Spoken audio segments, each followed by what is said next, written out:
Mungu ametutendea. Nilikuta alikuwa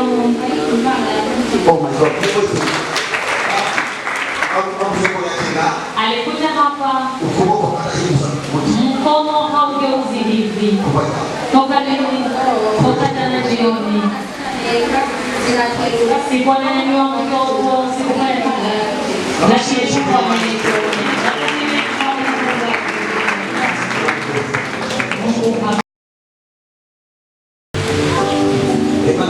Mungu ametutendea. Amen.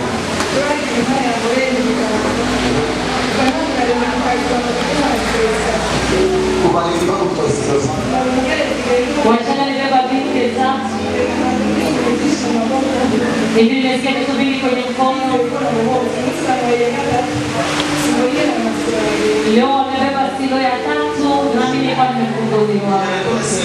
Nyakati nilikuwa naomba kapita kumafikira.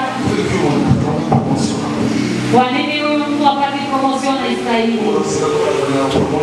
Urozo ulikuwa unapiganisha promotion, unakuachia. Ushuhuda wako utausika. Jina la Yesu.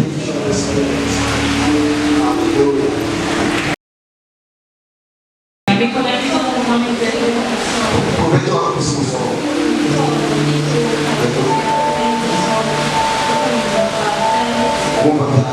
Anasema alikuwa na kichombe lakini anasikia kimeisha.